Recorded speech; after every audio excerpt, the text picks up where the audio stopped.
विनय करना भी एक प्रकार का तप है, क्योंकि विनय से कर्मों का विनाश होता है, कर्म विलय होते हैं। जो कर्मों को विलय करे, कर्मों का विनाश करे, वो एक प्रकार का तप ही है। और विनय करने से यदि हमारे कर्मों की निर्जरा होती है तो इससे अच्छा तपस्रण और क्या होगा। विनय में आपको कोई उपवास नहीं करना है, विनय में आपको धूप में नहीं बैठना है, विनय करने के लिए कोई काय क्लेश नहीं करना है, विनय करने के लिए अपने नम्रता भाव पैदा करना है।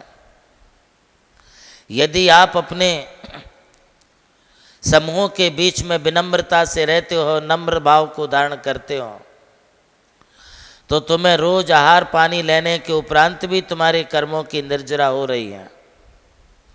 विनय का मतलब है उदंडता का त्याग करना। विनय का मतलब है कि अशिष्टाचार, उद्धता का त्याग कर दो और आप अपने आप को इतना समर्पित बना लो कि दूसरा तुम्हारी विनय गुण को देख करके वो पानी पानी हो जाए। उदंडता से उदंडता मिलेगी, किंतु उदंड व्यक्ति के सामने भी यदि आप झुक जाते हो तो तुम्हारे झुकने से सामने वाले में भी नम्रता के भाव आते हैं। झुकने वाला झुकाने वाला चाहिए, दुनिया झुकती है।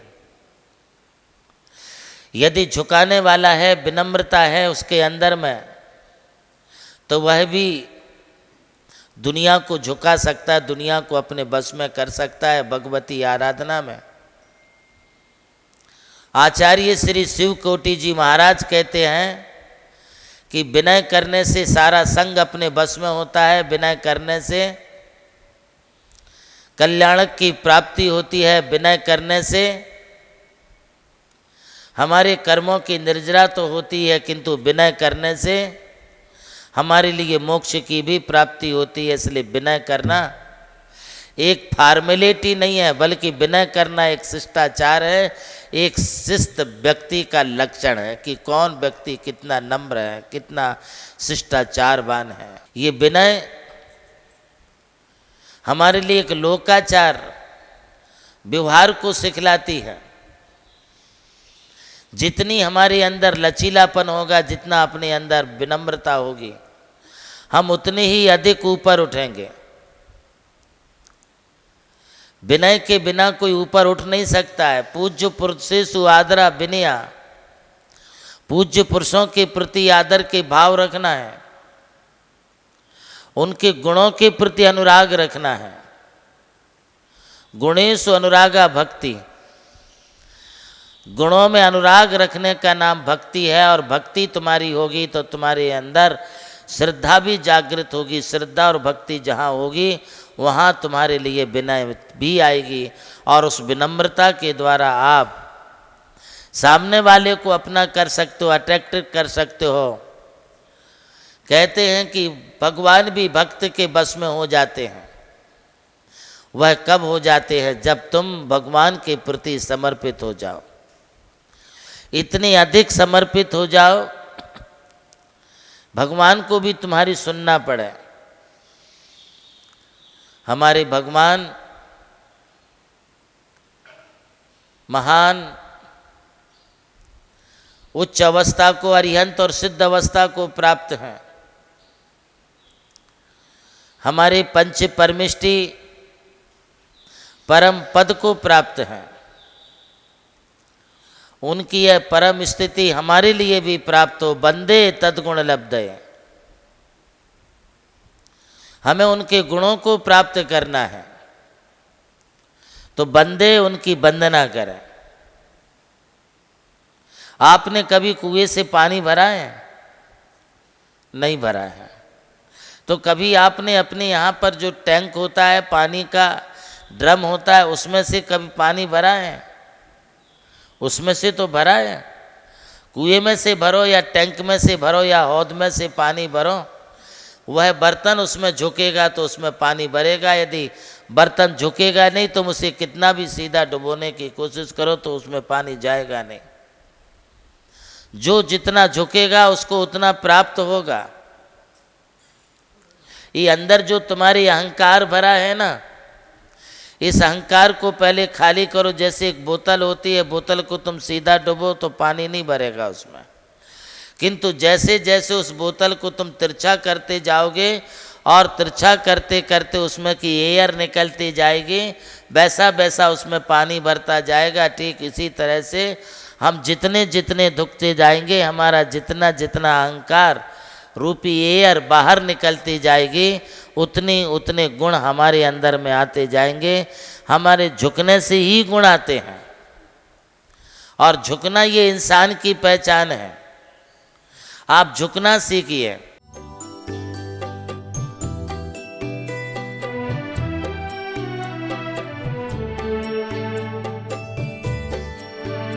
जैन धर्म केवल धर्म नहीं, जन जन का धम है।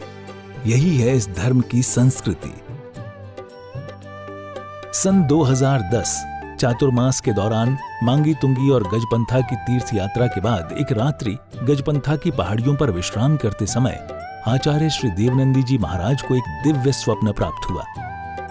स्वप्न में उन्होंने देखा कि एक ऐसा तीर्थ जिसकी कोई कल्पना भी नहीं कर सका था, एक ऐसा स्थान जहां पंच परमेष्ठियों की भव्य मूर्तियां हों, एक ऐसा समव शरण जो समर्पित हो जैन धर्म की शाश्वत परंपरा को। उस दिव्य संकेत को जीवन में उतारने के लिए आचार्य श्री कुंथलगिरी की ओर विहार पर निकल पड़े। वहां एक श्रद्धालु ने अपनी भूमि पूज्य गुरुदेव को समर्पित की और यहीं से आरंभ हुई मुंबई आगरा हाईवे NH3 स्थित णमोकार तीर्थ के निर्माण की महायात्रा। ये वही भूमि है जिसे राम टेकड़ी कहा जाता है, जहां भगवान रामचंद्र जी ने 12 लाख वर्ष पूर्व तपस्या की थी। आज यही भूमि बन रही है जैन संस्कृति का जीवंत प्रतीक णमोकार महातीर्थ। यहां बन रही है 51 फीट ऊंची अरिहंत परमेष्ठी की मूर्ति, चारों दिशाओं में 31-31 फुट ऊंची अन्य परमेष्ठियों की मूर्तियां। कुल मिलाकर एक अद्वितीय समवशरण की रचना है, जिसका वर्णन Guinness book of world record में दर्ज हो चुका है।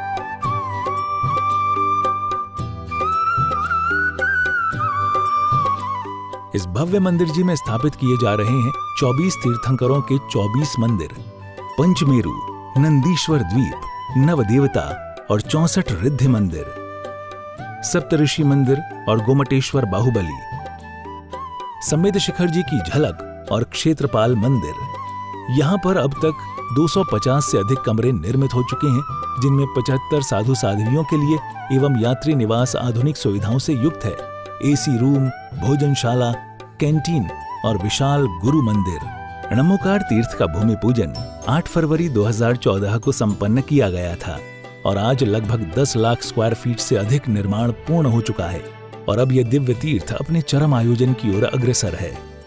2026 में जिन शासन के वरिष्ठतम आचार्य परम पूज्य साधना सम्राट गणाधिपति गणधराचार्य श्री कुंथु सागर जी महाराज के सानिध्य में एवं परम पूज्य प्रज्ञा श्रवण सारस्वताचार्य श्री देवनंदी जी महाराज की प्रेरणा एवं निर्देशन में 400 से अधिक साधुओं की उपस्थिति में आगामी 6 से 13 फरवरी 2026 में णमोकार तीर्थ का भव्याति भव्य अंतर्राष्ट्रीय पंच कल्याणक प्रतिष्ठा एवं महामस्तकाभिषेक महोत्सव का आयोजन होने जा रहा है।